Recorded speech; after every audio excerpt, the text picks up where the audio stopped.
Hey guys, Alex is here. I am here to bring you another installment of developing your psychic abilities.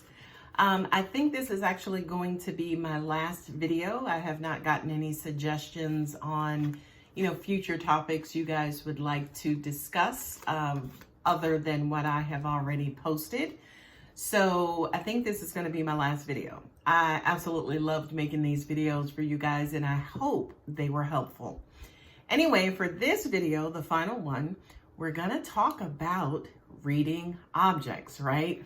A lot of you may know me, of course, because of my weekly tarot readings that I publish to YouTube. Well, by the way, I don't need any tools like runes or tarot cards, or, some people read water and some people read rocks. A psychic friend of mine once upon a time told me, use the tools because it will actually help people kind of navigate your gift, if you will. But truth be told, I don't need any tools. Now, for you guys, once you start actually advancing into your, psychic abilities and your psychic gifts, yeah, you may use tools. You may not use tools. The other thing too also is psychometry, right? Psychometry is the actual term given for reading objects, okay? And this is basically, like if you ever saw the psychic medium with Tyler, whatever his name was on E, where he actually, held something from somebody who had been deceased.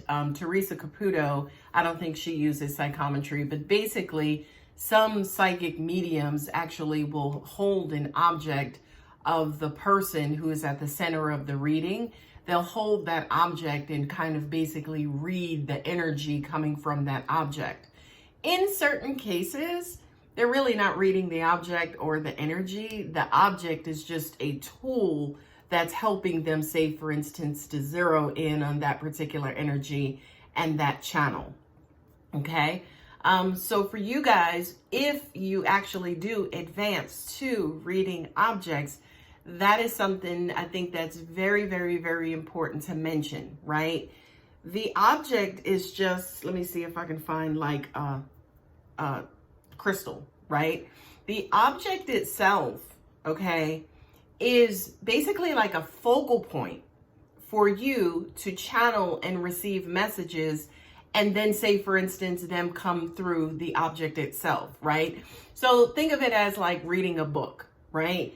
It's almost like you can't read a book if the book is not in front of you, right? So you put the book in front of you so you can read the words off of the page, right? But the information that you're actually absorbing is actually coming from someone else's mind or someone else's energy field, someone else's experience, right? So yes, your objects are almost like documented physical proof of an energy source, right? But the physical energy is not in the actual object itself. It's going to come to you from that energy being. I hope that makes sense. It's kind of like a little confusing, right? So this is something that you guys don't have to practice right now. This is kind of maybe more advanced psychic abilities, right? Where basically you're reading an object. I do have what I call like a life pulse. I can actually listen to people's pulses, if that's a word, their pulses, and I can basically read, say, for instance, what their body wants to tell me, energy wants to tell their, say, for instance, organ or their material energy wants to tell me in that moment. What I also do as well is like a full body scan. Now, again, here's where it gets legal, right? Because, yeah, I can say, hey, I see darkness around your spleen, or hey, I see darkness around your kidneys or intestines, but I ain't no medical personnel, right? And I'm never going to say to somebody, hey, I see this, you have cancer, or I see this, you have an ulcer, I see this, you have no. The only thing that I will ever say to you is, hey, I see this, you may want to go ahead and go to the doctor or check up with your doctor, okay? The other thing that's important too is certain sicknesses. Remember I talked to you guys about death, right? And how The universe doesn't show, at least me, death. It may show other mediums, and other mediums are okay with communicating that. But for me in particular, my universe doesn't show me death because I don't want that responsibility. Okay? So with sickness, sickness kind of falls under the same thing, because some sicknesses unfortunately lead to death. So with certain sicknesses, angels, God, universe may show me a part of the area, part of the body, and then using my symbols, light, dark, right? It'll show me light, around the heart energy. It'll show me darkness somewhere in the brain, right? And again, I'm no medical personnel. So I will just simply say, hey, if they're showing me, say, darkness around the brain, I'll just be like, hey, have you been stressed lately? Have you been getting headaches? How's your sleeping? Are you taking care of yourself? 10 times out of 10, my client will say, yeah, I haven't been sleeping well and I haven't been eating well. So then I'll say, okay, yeah, because I see you having either headaches or eye strain or just stress in your head. Okay. So yeah, I will get confirmation first to basically clarify what I'm seeing. And then once the client confirms it, then I'll go ahead and kind of give a psychic prognosis, diagnosis, if you will. But again, for me personally, legal, medical, any kind of professional advice, leave that to the experts, for I am not one. Okay. So again, when it comes to more advanced psychic abilities like reading objects, reading a person's aura or energy field or pulse, or even, kind of reading physical objects, that's going to kind of, like with anything else, it's going to take time. It's going to take practice. It's going to take trial and error. It's going to take, you having multiple conversations with your energy field, and those guys basically giving you the information, and then the human counterpart basically confirming that information. So it's almost like, hey, I'm seeing issues with your knees, and your physical human counterpart, like, yeah, I banged my knee into a door last week and it's been killing me. Things of that nature, right? Another thing that's also important to mention as well is confirmation, okay? Especially, not showing what's going on with this piece of hair, but especially for those of you guys who are just starting out, confirmation is key because it helps build your confidence, okay? For somebody like me at this point, I don't give a shit if I'm right or wrong. I trust what I'm hearing. I trust what God, angels, and universe are telling me, whether or not, it happens, my client admits to it, whatever the confirmation is, where I'm at in my gift right now, I trust this information more so, say, for instance, than I trust, what my client is telling me. And the reason for that too is just because, we're all broken inside, something broke us at one point or the other, which is what I think life is all about, right? So certain people are not comfortable or not ready to expose either that much truth or that type of truth, right? That's another important thing to mention as well. None of this works without authenticity. Authenticity from the practitioner and authenticity from your client. Because one of the things that pisses me off more than anything on this planet is when they're giving me information and I know, based on what I know about my client, this information is correct. I know it. And my client is not being honest, right?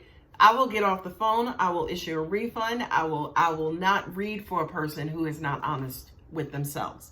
Okay? Because basically that's a block, and I'm not interested in taking down any of your blocks. It's not my responsibility.